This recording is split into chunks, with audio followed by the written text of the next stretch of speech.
बिस्मिल्लाहिर्रहमानिर्रहीम। मैं हूँ रेहान बसरा। लैयर बाय डब्ल्यू एच डेविस। हम इसके माइंड मैप की बात करेंगे, मतलब कि इंट्रोडक्शन की।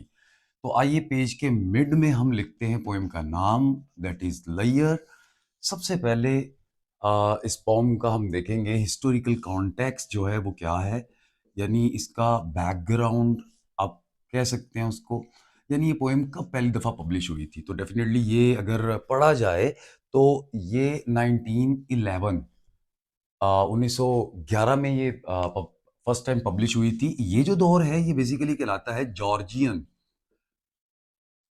इरा। और जॉर्जियन इरा का जो पोएट्री उसमें फॉल करती जॉर्जियन इरा में, वो नेचर के ऊपर लिखा जाता था, और यूजिंग मॉडर्न ईडियम्स और टर्मिनोलॉजी। फिर हम बात करेंगे लैयर की सेटिंग की। सेटिंग के अंदर दो चीजें होती हैं, एक जो है वो टाइम और दूसरा प्लेस।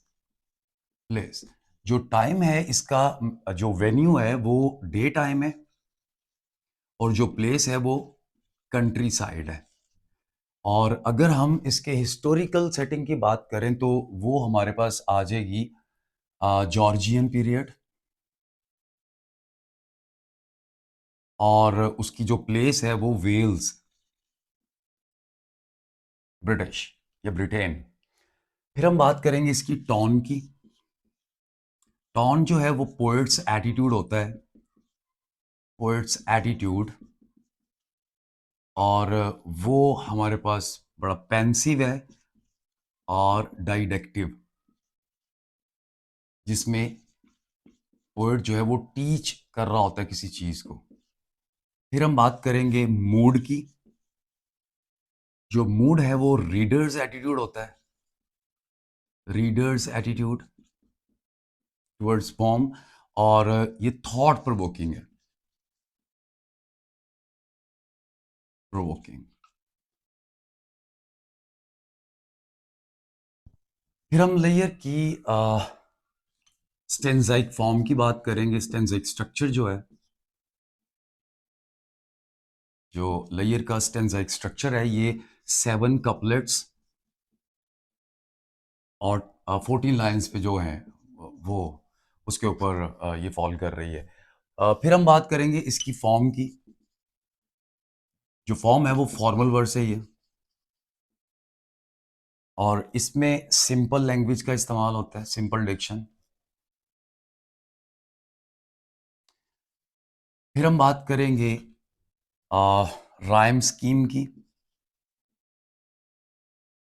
जो लेयर की राइम स्कीम है वो A A B B C C D D. This is love couplet, heroic couplet, और सिंपल में ऊपर कपलेट स्टेंजाइक स्ट्रक्चर जिस तरह हमने उसमें कपलेट्स कहा है। और इसमें जो पोएट ने राइम स्कीम यूज की है वो नर्सरी राइम है।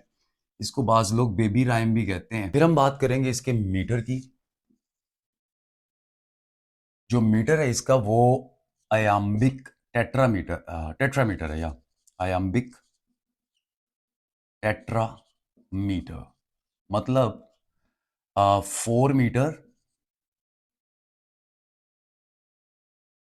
ये इक्वल असल में होंगे 8 फीट के, यानी ये मेजरमेंट है उसके वजन को कहा जाता है। और आयाम जो है ये अनस्ट्रेस स्ट्रेस अनस्ट्रेस स्ट्रेस का। इसकी एग्जांपल ले लेते हैं कि अगर फॉर्म शुरू हो रही है व्हाट, और दूसरा लफ्ज इसका होगा इज, स्ट्रेस।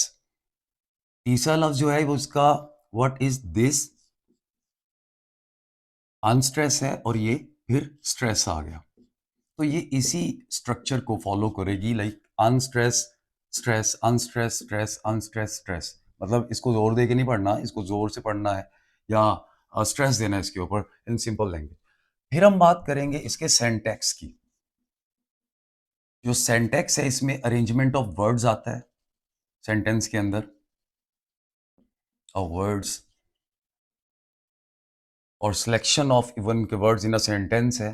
फिर मॉर्फोलॉजिकल पर्सपेक्टिव की बात करेंगे इसके, मॉर्फोलॉजी,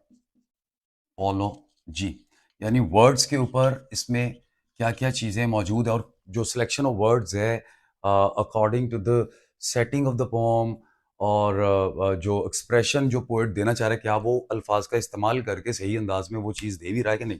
फिर लास्ट पे इसकी हम बात करेंगे लैंग्वेज और स्टाइल की, या लैंग्वेज और स्टाइल। तो लैंग्वेज में आ जाता है डिक्शन, फिर रेटोरिक का इस्तेमाल, और इसके साथ क्लीशे। मैं उम्मीद करता हूँ कि आपको जो माइंड मैप ऑफ लैयर है उसकी समझ आई। ये बेसिक इंट्रोडक्शन है। इंशाल्लाह नेक्स्ट लेक्चर में इसका हम पोस्टमार्टम करेंगे, बल्कि सर्जरी करेंगे। अपना ख्याल रखिएगा। अल्लाह हाफ़िज़।